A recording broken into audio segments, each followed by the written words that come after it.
The dust of the trail clung to Rosalie Grimes's skin as she sat atop her weary horse, staring at the distant lights of Promise Creek. 3 days of hard riding had left her exhausted, but she had no choice but to push forward. Her hand instinctively moved to her still flat stomach, the secret within both her salvation and her greatest shame. The year was 1878, and an unmarried woman with child had few options in this unforgiving territory. As the sun sank behind the craggy mountains, Rosalie urged her mount forward. Promise Creek was supposed to be her fresh start, far from the whispers and condemning glances of her hometown. The small mining settlement had sprung up 2 years prior after silver was discovered in the nearby hills. It was the kind of place where people didn't ask too many questions about your past. The main street was alive with activity despite the late hour. Saloon doors swung open, spilling piano music and raucous laughter into the night. Miners and cowboys crowded the wooden walkways, most paying little attention to the travel-worn woman making her way to the town's only boarding house. Mrs. Holloway, the widow who ran the establishment, gave Rosalie a critical once-over before accepting her money. Rooms upstairs, last door on the left. Breakfast at 7, not a minute later. "Thank you," Rosalie replied softly, clutching her small carpet bag. "I heard the mercantile might be hiring. Is that true?" Mrs. Holloway sniffed. "Mr. Peterson lost his shop girl last month when she ran off with some cattle driver. You might try there in the morning, though he's particular about who he hires." Particular. Rosalie knew what that meant. Once her condition became evident, any job would be impossible to secure.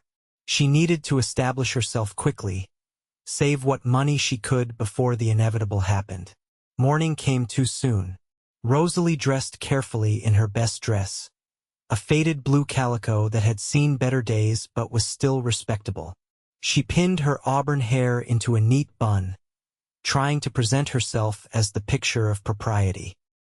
The mercantile sat at the center of town, its wide porch stacked with barrels and crates. As she approached, Rosalie noticed a commotion nearby. A crowd had gathered around 2 men, one sprawled in the dirt, the other standing above him, fists clenched.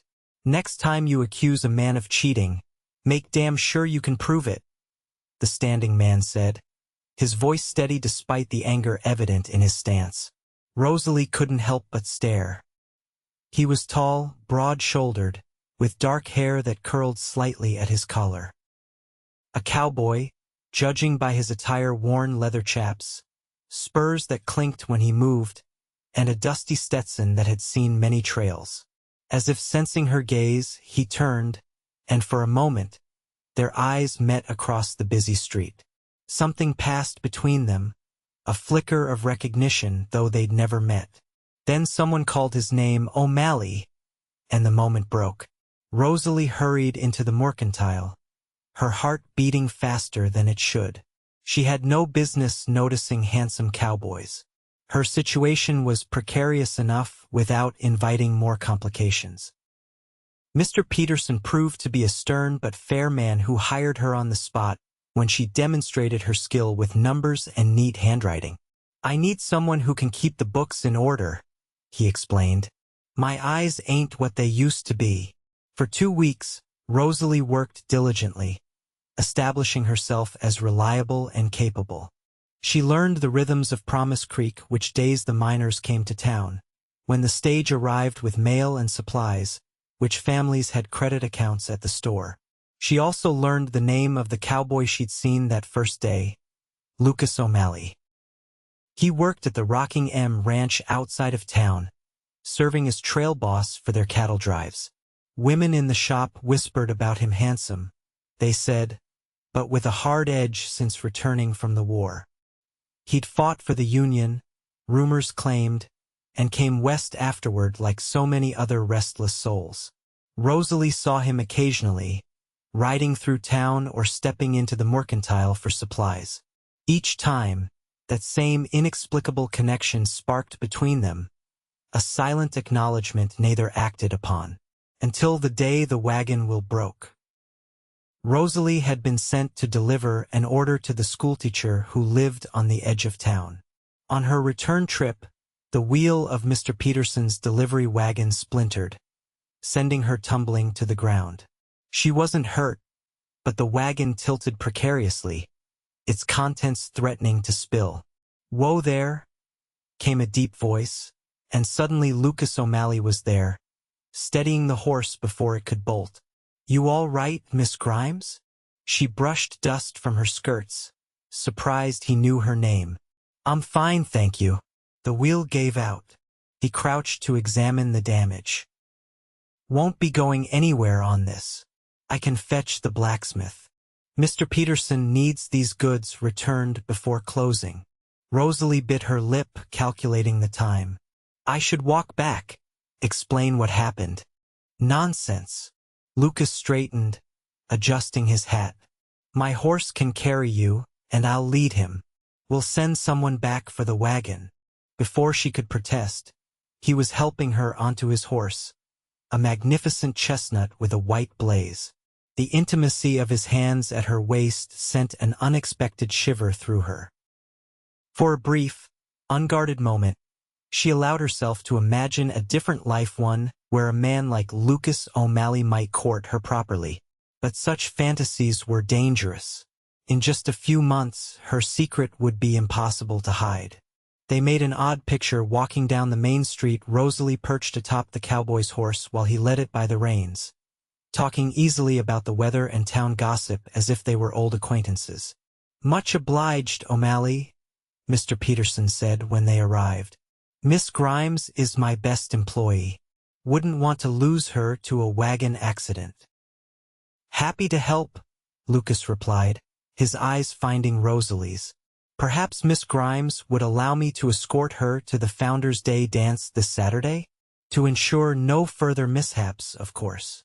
The invitation caught her completely off guard. Rosalie felt her cheeks warm under his steady gaze. "I'm afraid unless you're already spoken for?" There was a question in his eyes beyond the obvious one. "No," she said quickly. "I'm not spoken for, but then I'll call for you at 7.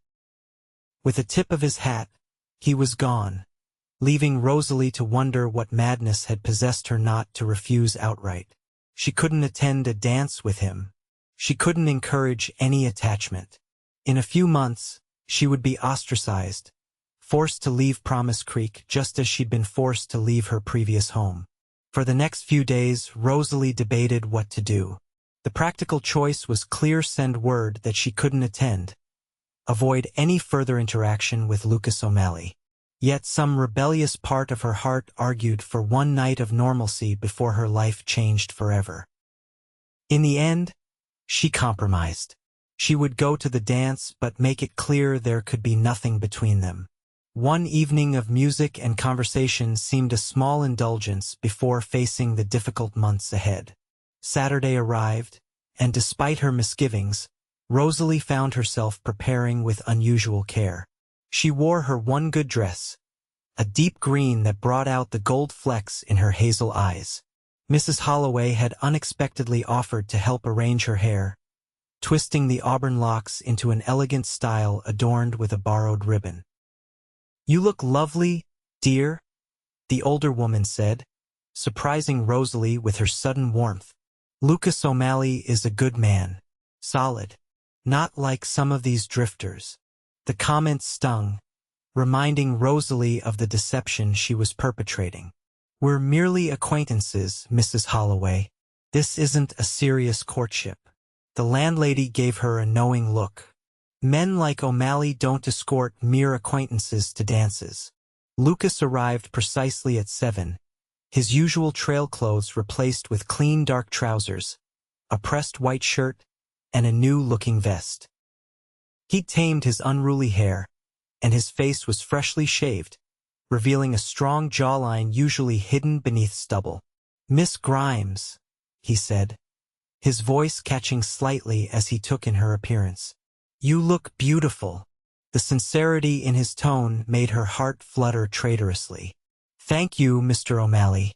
You're quite presentable yourself." His laugh was rich and warm. "High praise indeed. Shall we?" The town hall had been transformed for the occasion. Lanterns hanging from the rafters and wildflowers decorating every available surface. A small band played in the corner, and couples already moved across the floor in time to the music. Lucas proved to be an unexpectedly graceful dancer, guiding Rosalie through waltzes and reels with confidence. Between dances, he introduced her to ranchers and their wives, treating her with a respect that didn't go unnoticed by the townspeople. "You've made quite an impression," he observed, handing her a cup of punch. "Peterson can't stop singing your praises to anyone who'll listen." Rosalie smiled, though it didn't reach her eyes. "I'm grateful for the position. It's important that I establish myself here." Something in her tone made him study her more closely. "You're running from something."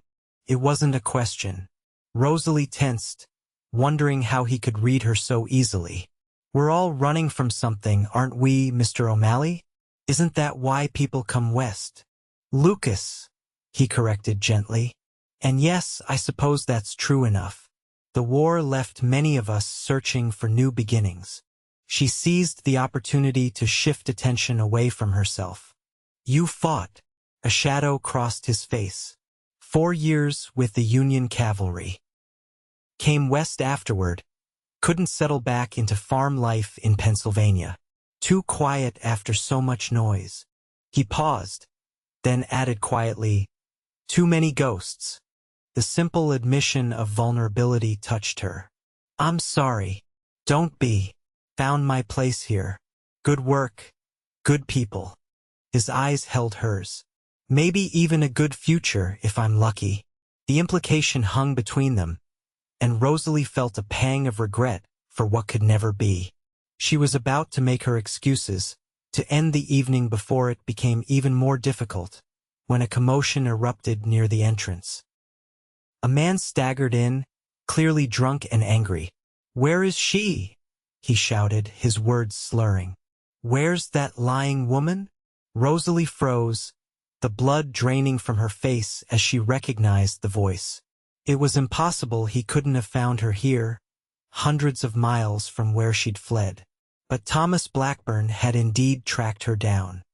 His once handsome face was bloated from drink, his expensive clothes dirty from travel. His eyes, bloodshot and wild, scanned the room until they locked on Rosalie. "There you are," he snarled, pushing through the stunned crowd. "Thought you could run away, did you? Take what's mine." Lucas stepped protectively in front of Rosalie. "You're interrupting a celebration, mister. I suggest you come back when you're sober." Thomas ignored him, pointing an accusatory finger at Rosalie. "She's carrying my child. Tell them, Rosalie, tell them how you seduced me, then ran when I wouldn't marry a shop girl." Gasps rippled through the crowd.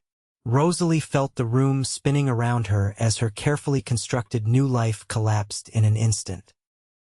She saw the shock on Lucas's face, followed by something she couldn't quite name: disappointment, perhaps, or disgust. "Is this true?" Lucas asked quietly, turning to face her. The sympathy in his eyes was worse than condemnation would have been. Rosalie lifted her chin, summoning what dignity she could. "The child is true," she admitted, her voice barely above a whisper. "The rest is not." Thomas lunged forward, grabbing her arm. "You're coming back with me. My father may not approve, but that's my heir you're carrying. Take your hands off her." Lucas's voice had changed, hardened into something dangerous.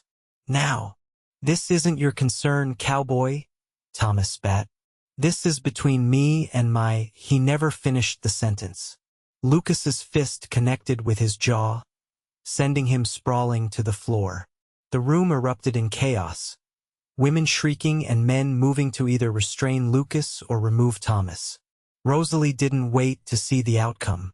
Humiliation burning through her, she fled into the night, tears blinding her as she ran toward the boarding house. Behind her, she could hear Lucas calling her name, but she couldn't bear to face him to face anyone after such a public revelation. She threw her few possessions into her bag, hands shaking. She had to leave immediately. There would be no place for her in Promise Creek now. No respectable job, no safe haven. A knock at her door startled her. "Go away," she called, wiping frantically at her tears. "Rosalie." It was Lucas's voice, calm but insistent. "Please, just talk to me. There's nothing to discuss." "You heard him. I'm ruined." "I heard a drunk man making accusations," he countered. "I'd rather hear the truth from you." She hesitated, then slowly opened the door. Lucas stood there, his knuckles raw from the fight, concern etched on his face. "May I come in?" When she nodded, he entered but remained near the door, giving her space. His eyes took in the half-packed bag. "You're leaving." "I have to." Rosalie turned away, unable to bear the weight of his gaze. "You know I can't stay now. Because you're with child? Women have survived worse scandals. Not unmarried shopgirls." Her laugh was bitter. "I'll be dismissed by morning. No one will rent to me, serve me, acknowledge me." Lucas was quiet for a moment. "Tell me what happened. The truth." Something in his voice, the absence of judgment, perhaps made her relent. Rosalie sank onto the edge of the bed, suddenly exhausted. "Thomas Blackburn was the son of my employer in Denver. I was housekeeper to his family. He pursued me relentlessly, promised marriage, promised everything." She closed her eyes, remembering her own naivety. "When I discovered I was with child, he denied everything. Called me a liar, a schemer. Said no one would believe a servant over a Blackburn. And so you ran." She nodded. "His father offered money to take care of the problem. When I refused, they threatened to have me arrested for theft. I left that night with what little I had saved." Lucas crossed the room and knelt before her, taking her trembling hands in his. "You're the bravest woman I've ever met, Rosalie Grimes." She looked up, startled by the admiration in his voice. "I'm a fool. I trusted a man who only wanted—" "You trusted someone who didn't deserve it," he interrupted gently. "That doesn't make you a fool. It makes him a scoundrel. It doesn't matter now. Everyone knows. I have to leave. Or you could stay." His hands tightened on hers. "Stay and fight." "Fight? Against what? Gossip? Judgment? The natural consequences of my actions." She pulled her hands away. "I appreciate your kindness, but you don't understand what it means to be in my position." Lucas stood, running a hand through his hair. "Then help me understand. Because from where I stand, I see a woman who's already shown more courage than most men I've known." His faith in her was baffling. "Why do you care what happens to me? We barely know each other." "I know enough," he said simply. "I know you're honest and hardworking. I know you treat everyone with kindness, from Mrs. Holloway to the miners' children who come into the store. I know you've faced terrible choices and made the difficult decision to protect your child." Put like that, her actions sounded almost noble rather than desperate. "Even if what you say is true, it doesn't change how the town will see me now." "Maybe not immediately," he conceded, "but people can surprise you. Give them the chance." She shook her head, unconvinced. "And what about Thomas? He'll be back when he sobers up. Let me worry about Blackburn." There was steel in Lucas's voice. "He won't bother you again." Rosalie studied him, this man who had inserted himself into her troubles without hesitation. "Why would you do this for me? What could you possibly gain by associating yourself with a woman in my situation?" For the first time, Lucas looked uncertain. He moved to the window, staring out at the darkened street. "I've been alone a long time, Rosalie. Thought that's how I wanted it after everything I saw in the war. Easier not to care too deeply about anyone or anything. He turned back to face her. Then I saw you that first day in town, and something changed. I can't explain it better than that. You can't build anything on pity, Lucas. This isn't pity. He took a step toward her. This is me recognizing something rare, something worth fighting for. Before she could respond, shouts erupted from the street below. They rushed to the window to see Thomas Blackburn, apparently recovered from the earlier blow, drunkenly challenging anyone who would listen. "Where is she?" he bellowed. "Where's the cowboy who struck me? I demand satisfaction." Lucas cursed under his breath. "Stay here," he instructed, heading for the door. "Wait." Rosalie grabbed his arm. "He's dangerous when he's like this. He might have a weapon. All the more reason for you to stay upstairs." He gently removed her hand. "Trust me, Rosalie. I won't let him hurt you or your child." She watched from the window as Lucas confronted Thomas in the street. A crowd had gathered, drawn by the commotion. Though she couldn't hear their words clearly, she could see Lucas speaking calmly while Thomas grew increasingly agitated. When Thomas reached for something at his waist, a pistol, Rosalie realized with horror several men from the crowd moved in, disarming him before he could draw. The town sheriff appeared, taking control of the situation, leading the protesting Thomas away. Lucas remained in the street, conferring with several men Rosalie recognized as prominent citizens. Whatever he was saying seemed to carry weight. She saw nods of agreement, handshakes exchanged. When he returned to her room, his expression was grim but satisfied. "Blackburn is spending the night in jail. The sheriff's sending him back to Denver on tomorrow's stage, with a warning not to return." Just like that. Rosalie couldn't believe it was resolved so simply. Judge Parker was at the dance. Heard everything Blackburn said about threatening you with false charges. He doesn't take kindly to that sort of behavior, especially from men who prey on women. Relief washed over her, followed quickly by renewed uncertainty. That solves one problem, but not the larger one. By tomorrow, everyone in town will know about my condition. They already do, Lucas acknowledged. And I've had some interesting conversations about it in the last half hour. She tensed. I'm sure you have. Mrs. Peterson thinks her husband should keep you on at the store. Says you're the best clerk they've ever had. He moved closer.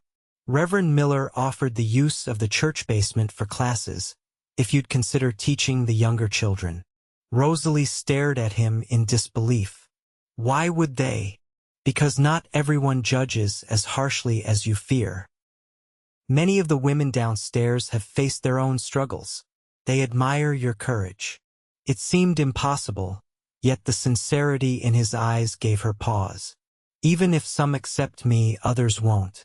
The child will always bear the stigma of illegitimacy. Unless the child had a father. Lucas took her hands again, his expression earnest. A legal father, I mean. Rosalie's heart skipped. Lucas, what are you saying? I'm not offering charity or pity, Rosalie. I'm offering partnership. His voice grew softer. I've watched you these past weeks. I've seen your strength, your kindness. I believe we could build something good together, if you're willing to try. You can't possibly want to take on another man's child, she protested weakly. Why not? Better men than me have done it. My own stepfather raised me after my father died in a mining accident. Loved me as his own. His thumb traced circles on her palm. I'd be proud to do the same. The sincerity in his eyes was overwhelming. You hardly know me. I know enough to recognize what matters. The rest we can learn together.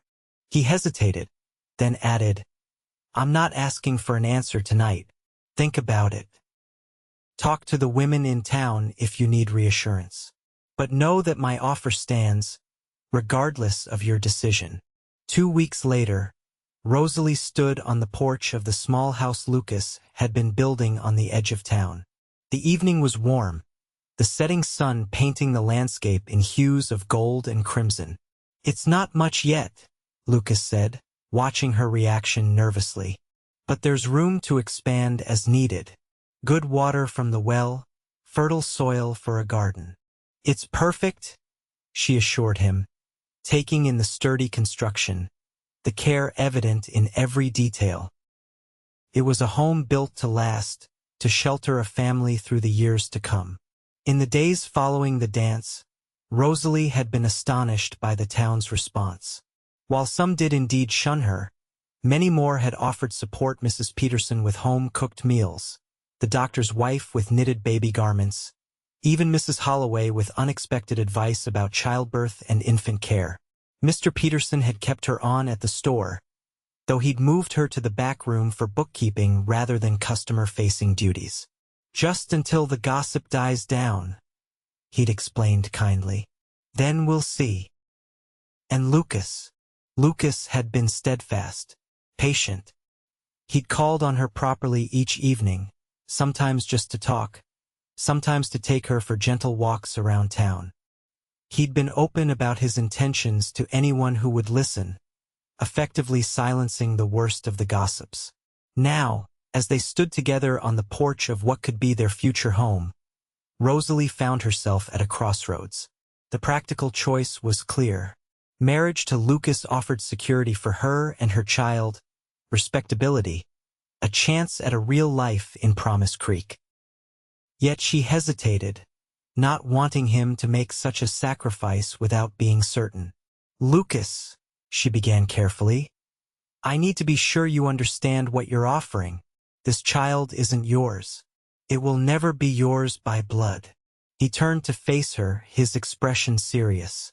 "Blood isn't what makes a family, Rosalie. Love does. Commitment does." He took her hand, placing it over his heart. "I can promise you both of those things without reservation. And if I can't return your feelings? If gratitude is all I have to offer?" His smile was gentle. "Then I'd say gratitude is a fine place to start. The rest might come with time. And if it doesn't, well, there are worse foundations for a marriage than mutual respect and shared purpose." Rosalie studied his face, searching for doubt or hesitation and finding none. In its place was something steadier, not the blind passion Thomas had feigned, but something deeper, something that might endure. "There's something I need to tell you," she said softly. "Something I've been afraid to admit." Concern flickered in his eyes. "Whatever it is, we'll face it together." She took a deep breath. "I think I may already be falling in love with you, Lucas O'Malley, and that terrifies me more than anything." The joy that transformed his face was answer enough, but his words confirmed it. "That's the best news I've heard since you agreed to dance with me." "It's too soon," she protested weakly. "We barely know each other." "Some things you just know," he countered, drawing her closer. "Some people, too. I knew the moment I saw you." When he kissed her, it was gentle, reverent, a promise rather than a demand. Rosalie allowed herself to lean into him, this man who had changed everything. Later, as twilight deepened around them, she finally found the courage to speak the words she'd been carrying. "I carry another's child," she whispered against his shoulder. Lucas tightened his arms around her, his voice steady and sure. "Then I'll carry you both proudly." And in that moment, on the porch of the home they would build together, Rosalie believed him. 3 months later, they were married in the small church of Promise Creek. Rosalie wore a simple white dress that accommodated her growing belly. Adorned with wildflowers gathered by the schoolchildren, she now taught 3 mornings a week. 6 months after that, Elizabeth Grace O'Malley came into the world during a spring thunderstorm, her lusty cries announcing her arrival to all within earshot.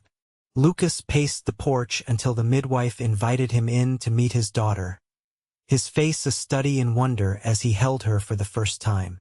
"She has your eyes," he told Rosalie, his voice thick with emotion. "And your determination," she replied, exhausted but radiant. She refused to wait until the doctor arrived. In the years that followed, their family grew. 2 sons joined Elizabeth William Lucas and James Henry, bearing the O'Malley name and spirit in equal measure. If anyone in Promise Creek remembered that the eldest O'Malley child wasn't born of her father's blood, they gave no indication. In all the ways that mattered, Elizabeth was Lucas's daughter, from her stubborn chin to her love of horses. The small house expanded along with their family. Lucas added rooms, a larger kitchen, a wide front porch where they gathered on summer evenings to watch the sunset. The garden Rosalie planted flourished, providing fresh vegetables for their table and enough extra to trade with neighbors. On their 10th anniversary, as they sat on that porch watching their children chase fireflies in the gathering dusk, Lucas took Rosalie's hand, his thumb brushing over the simple gold band he'd placed there a decade before. "Any regrets?" he asked, the question a ritual between them now. She looked at their intertwined fingers, at the home they had built, at the children who carried both their strength. "Not a single one," she answered truthfully. "You?" Lucas smiled, the lines around his eyes deepening evidence of a decade of laughter and sunlight. "Only that I didn't find you sooner." As the children's laughter filled the twilight, Rosalie leaned against her husband's shoulder, content in the knowledge that sometimes the bravest choices led to the truest happiness. And that love, when offered freely and accepted with an open heart, could transform even the most uncertain beginnings into something beautiful and enduring. In the wild territory where second chances were as vast as the horizon, Lucas and Rosalie O'Malley had found theirs not in forgetting the past, but in building a future stronger than the challenges that had brought them together. A future they would continue to create, day by day, through all the seasons of their lives.